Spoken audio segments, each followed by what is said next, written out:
कुछ ऐसे समझने की कोशिश करते हैं कि जैसे लॉरेंस बिश्नोई का नाम कोई रंगदारी मांगे या हत्या या धमकी, फिर या अपनी बात मनवाने की कोशिश करें, चाहे तो वो फिल्मी अभिनेता हो या चाहे बिजनेसमैन हो या बहुत पैसे वाला व्यक्ति हो जिसके पास बहुत सारा जो है सूचना पहुंच जाती है। और किसी भी रूप में तो लॉरेंस बिश्नोई के नाम पर लोग थर थर करके कांपते थे, डर जाते थे। ऐसे में उस जो है उसे अपनी ज़िंदगी से बिल्कुल भी प्यार होगा या मान लीजिए या मनमानी होगी या माननी पड़ेगी, ऐसे में के लिए वो हर हमेशा तैयार हो जाएगा। आज इस कहानी में मैं जो आपको सुनाने जा रहा हूँ, ये लॉरेंस बिश्नोई का एक इन्फ्लुएंसर होने के बावजूद भी उससे जो है इतना प्रभावित होने के बाद उसने जैसा बनने के लिए उसने तमाम कोशिश की, लेकिन वह उसकी कोशिश कामयाब भी हो जाती है। लेकिन जिस इलाके में उसका प्रभाव पड़ता था वहाँ के लोग इतना डरते थे, काँपते थे कि जैसे कि वह गैंगस्टर कहता था ठीक वैसे ही लोग उसकी बात को मान कर करते थे और उनकी मजबूरी होती थी। धीरे धीरे करके इस गैंग में लगभग धीरे धीरे करके इस गैंगस्टर को लगभग 126 मुकदमे दर्ज कर लिए गए और वो जो है सोचने लगता है कि क्यों ना हो 2024 में एक इलेक्शन लड़ा जाए और जहाँ चाहे तो उसमें वो जीतने करने के बाद वो चाहे विधायक बनने की कोशिश कर रहा था। लेकिन जब उससे टिकट मांगी गई तो उसे थोड़ी सी देर हो जाती है और टिकट उसे नहीं मिल पाती और उसने फिर अपनी प्लानिंग बनाया कि क्यों ना हो 2029 में फिर चुनाव लड़ा जाए। तैयारी करना शुरू कर देता है और वह कहता है कि 2029 में चुनाव होगी और उससे वो टिकट मिल जाएगी, लेकिन वो विधायक बन जाएगा, यानी गैंगस्टर के साथ साथ वो फिर विधायक भी बन जाएगा और जो उसकी इमेज हो वो और अच्छी तरीके से ठीक ठाक हो जाएगी। लेकिन उसका सपना तब भी चकनाचूर हो जाता है और जब पुलिस को उसकी जो है मुठभेड़ हो जाती है और उस मुठभेड़ में उसकी ज़िंदगी को चैप्टर हमेशा के लिए ख़त्म हो जाता है।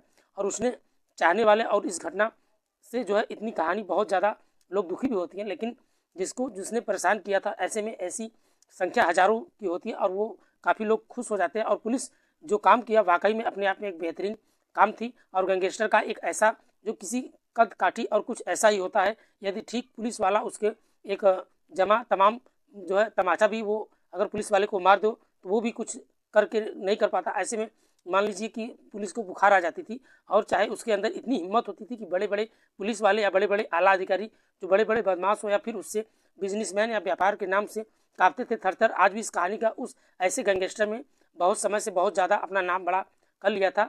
नमस्कार, आदाब, सत श्री अकाल। भदोही प्लस में आप सबका स्वागत है। मैं आपका दोस्त अमित कुमार। आज हम सच्ची घटना का जिक्र करने वाले हैं। दरअसल ये सच्ची घटना शुरू होती है झारखंड का एक प्रदेश लगता है।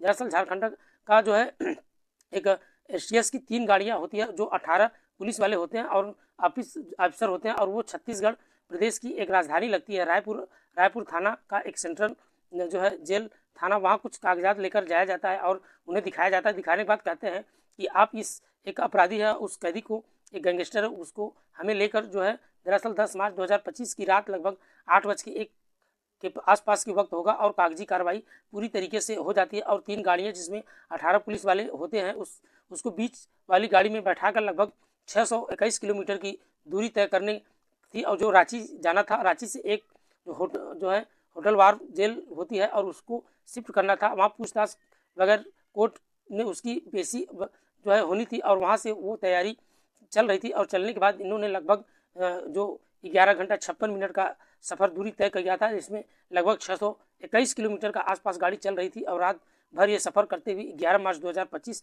सुबह 9:15 मिनट के आसपास का वक्त था। झारखंड प्रदेश का एक ज़िला लगता है जो है पालुम से ही एक अभी रांची लगभग 189 किलोमीटर दूर था। और जैसे ही ये चैनपुर थाना रामगढ़ के सीमा पे पहुँचते उनकी बॉर्डर पर पहुँचने पर इस जगह लगती है अंधाड़ी और ढोड़ा का एक जंगल। यहाँ एक मोड़ होती है और मोड़ पे जैसे ही तीनों गाड़ियाँ पुलिस वालों की जो उसमें एक एसटीएफ अफसर होते हैं, वो मोड़ जैसे ही गाड़ी मुड़ती है अचानक एक बम फटता है। जब बम फटता है पुलिस वालों को बड़ी बिल्कुल जो है बाल बच जाता है, यानी पुलिस घबरा जाती है, इससे उनकी हताहत हो जाती है। ऐसे में पुलिस वाले ने ये सहम जाते हैं और डर जाते हैं। वो सोचने पर मजबूर हो जाते हैं आखिरकार यह अचानक कैसे हुआ और ये बीच जो है सड़क पर इतने बड़ा हादसा कैसे हुआ। ऐसे में जो लोग होते हैं वो हाथों से आधुनिक हथियार होते हैं जो लगातार गोलियां चलाना शुरू कर दिया जाता है और हवाई फायरिंग भी शुरू हो जाती है। और पुलिस वालों का एक निर्देश बता दिया जाता है कि गाड़ी रोक ली गई है। और जैसे ही इसके अंदर जो एक व्यक्ति बैठा हुआ था, यानी बदमाश एक गैंगस्टर बैठा हुआ था,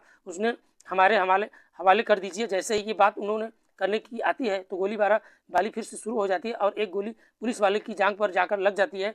और उस जो पुलिस वाले का नाम था राकेश कुमार, वो जैसे ही उसको गोली लगती है और उसने हाथ जो है साइंस जो एक राइफल छूट जाती है, उससे उसके हाथ से राइफल छूट जाती है और राइफल हाथ से छूटने के बाद उस बदमाश के, जिसका नाम होता है अमन साहू ने उस राइफल को लिया, यानी जो राइफल थी उस राइफल को लेने के बाद उस गाड़ी को आराम से निकल जाता है और निकलने के बाद भागने लगता है और पुलिस वालों को लगातार गोलियां चलाना शुरू कर देता है। ऐसी स्थिति में 18 पुलिस वाले अफसर होते हैं जो एक बदमाश को अब पुलिस राइफल छीनने के बाद वहाँ से वो भागने के बाद लगभग 5 से 6 किलोमीटर की दूर का तय कर चुका था। साथ ही बदमाश भी होते हैं वो कवर करते हुए गोलियां चलाते हुए बीच एसटीएफ की टीम को कुछ ऐसा किया जिसमें किसी ने उम्मीद नहीं किया था। दरअसल उसमें एक एनकाउंटर स्पेशलिस्ट बैठे हुए थे जिनका नाम एसटीएफ को जो है एसपी होता है, जिनका नाम प्रमोद कुमार होता है। प्रमोद उर्फ पीके के नाम से मशहूर हुआ करते थे और वो अपनी टीम को दिशा निर्देश देते हैं और कुछ मिनटों में कुछ ऐसा ही होता है जिसमें इस बदमाश के गुर्गों को बिल्कुल उम्मीद नहीं थी कि गोलीबारी में शुरू होती है। लेकिन कुछ देर बाद लगभग 38 राउंड जो है फायरिंग होने के बाद, गोली चलने के बाद लगभग जो बदमाश होते हैं वो तो वहाँ से मौका पाकर भाग जाते हैं, लेकिन अमन साहू का नाम ये बदमाश, इसको 13 गोलियां लगती हैं और 13 गोलियों में लगभग 12 गोलियां ऐसी होती है जो उसके शरीर को भेद कर आर पार करके निकल जाती हैं और एक गोली ऐसी होती है जो उसके सीने में जाकर अटक जाती है, जहां से उच्च अधिकारी की सूचना दी जाती है और कहा जाता है कि यह सूचना पुलिस और बदमाशों की मुठभेड़ में की गई है, जिसमें बदमाशों को लेकर जा रहे जो है रायपुर सेंट्रल जेल को रोककर, जिसमें रांची को जो है होटवार जेल से लेकर जाना था। लेकिन दरअसल उस मुठभेड़ में कई गोलियां बारी भी होती है। जब वहां से पालूम से एसएमएस में सीएम ने उसको लेकर जो है जाया जाता है, ऐसे में डॉक्टर मृत्यु ने जो है पास ही हॉस्पिटल में लेकर जाया जाता है तो उससे पास ही डॉक्टरों ने उसे मृत घोषित कर दिया।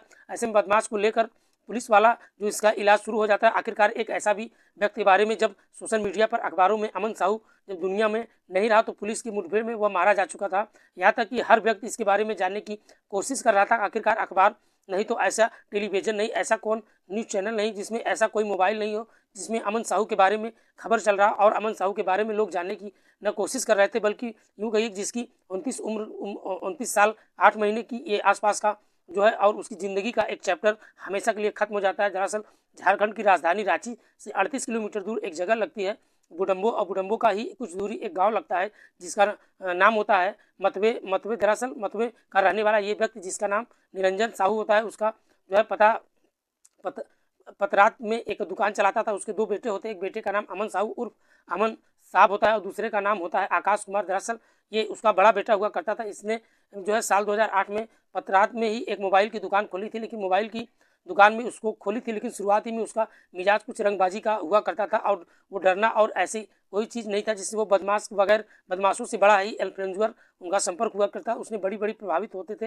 दुकान पर अगर कोई आता था तो किसी का डरना या खौफ खाना, ऐसे में हर व्यक्ति आगे बढ़ना चाहता था। लेकिन साल 2012 में पंजाब टेक्निकल यूनिवर्सिटी से उसने एडमिशन लेते हुए वहाँ से कंप्यूटर की एक डिप्लोमा कोर्स भी की और इस दौरान वो वापस लौट आता है और छुट्टियों में 2012 सितंबर का महीना था। एक बदमाश से उसके जो इलाके का एक नामी बदमाश होता है, उसका जो है नाम जो है कलेश्वर कंजू होता है, जिसको लोग जो है संपर्क में आ जाता है और कलेश्वर कंजू को कुछ साथियों के साथ एक जो है स्टॉक दे जाता है और रामगढ़ का ये बरहमपुरा में वहाँ पर एक जो है सीमेंट की फैक्ट्री में अपने जो है फायरिंग करनी, या यूँ कहिए कि जो टीम जाती थी और फायरिंग करती थी उसके साथ पूरे इलाके में इस बात को लेकर दरअसल फैल जाती थी। और साल 2012 की बात है, पुलिस ने इन अपराधियों को पकड़ लेती है और गिरफ्तार करने के बाद इन अपराधियों को यह जो है लड़का होता है जिनका नाम अमन साहू उर्फ अमन साहब होता है और उसे गिरफ्तार कर लिया जाता है। लगभग 8 महीने के आसपास वो जेल में भी रह चुका था। ऐसे में जो है जेल में रहने के बाद वो वहाँ से भी ऐसी एजुकेशन प्राप्त करके वो बदमाशों के बीच रहकर अपनी किसी न किसी कल्पना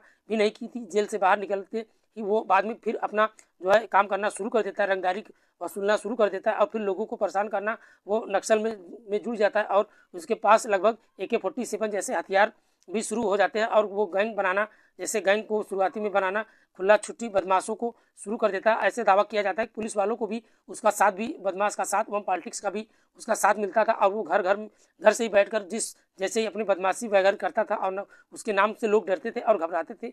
एक बार साल 2018 में फिर बात आर्म्स की, एक वहाँ पर भी वो पकड़ा जाता है, यानी वो रूप में हथियारों का मामला उसने पकड़ाया जाता है और उससे जेल भी भेजा। लगभग 6 साल की जेल की सज़ा उसे सुनाई जाती है और नक्सल से जुड़ा हुआ था, उससे ठीक ठाक निकलने का मौका नहीं मिलता। हालांकि 2019 में एक बार फिर उसे जमानत होती है और गिरफ्तार फिर कर लिया जाता है। ऐसे में गिरफ्तार करने के बाद फिर से उसे जेल भेज दिया जाता है।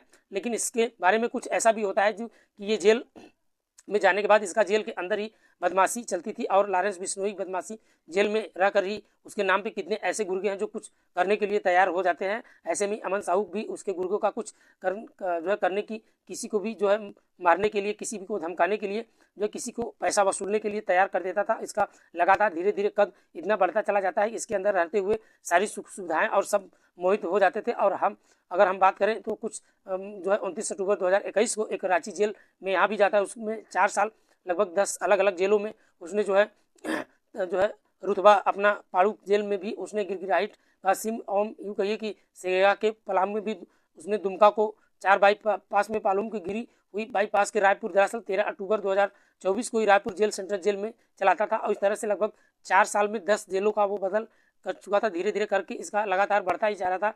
ऐसे में जो संबंध कुछ लोगों से होता था जिसके नाम सुनने के बाद अच्छे अच्छे लोगों की हालत ख़राब हो जाती थी। लॉरेंस बिश्नोई का हरिशंकर तिवारी और जो है रसई खान, जो है पापला गुर्जर और नयन थापा जैसे, मौक सिंह का एक भक्ता भंडल, महाराज राणा यादव का जो है अनमोल बिश्नोई, राजू थापा, कमल खामन, गौरव सिंटू यादव, ऐसे बगैर गैंगस्टर जो बदमाशों के कनेक्शन में चले जाते हैं। और इसका नाम भी अपने आप में एक अपराध में जुड़ा हुआ था। इसका अपराध क्षेत्र में जो है लातेहार में हजारीबाग, रामगढ़ और पालूम जो है धनबागढ़, जो छत्तीसगढ़, पश्चिम बंगाल और ऐसे सिखों में ही चलता था। इसका नाम जो गुर्गे में हुआ था और चेले चपाटे इसका काम करना शुरू कर देते हैं। सोशल मीडिया पे कुछ इस तरीके से एक्टिविटी होते हैं जिसमें लड़कियों के नाम भी फेक आईडी बनाकर, ये जैसे ही अंजलि के नाम अमीषा नाम, काजल के नाम प्रिया के नाम पूजा कुमारी, ऐसे तमाम तरीके कुछ ऐसे लोग भी संपर्क में इसके आ जाते थे जो कुछ अपने नंबर वगैरह जो है डेवलप किया जाता था और खाते जो ऐसे पैसे डाल दिए जाते थे। और जैसे इस मैसेज को पहुंचाया जाता था, हिम्मत नहीं थी कि चाहे वो जो है कोयले का कोटेदार हो या फिर यूँ कहिए कि सड़कों का ठेकेदार हो, फिर भी ये बिजनेसमैन या फिर पैसे की बात करें डॉक्टर हो, हर तरीके से लगभग ये हत्या का, रंगदारी का, जबरदस्ती पैसा वसूलनी, लगभग 126 से ज़्यादा इसके ऊपर जो है मुकदमे भी दर्ज कर दिए गए थे, जिससे जेल में रहकर बड़े बड़े कारनामों को अंजाम दिया।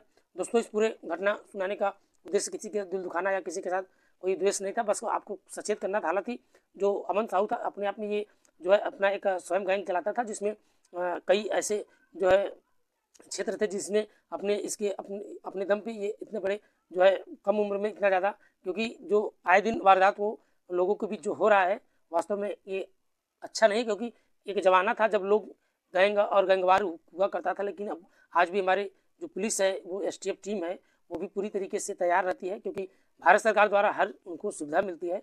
ऐसे में आप भी चाहे जहाँ रहें, सेफ रहें, सुरक्षित रहें, अपनों का ख्याल रखें।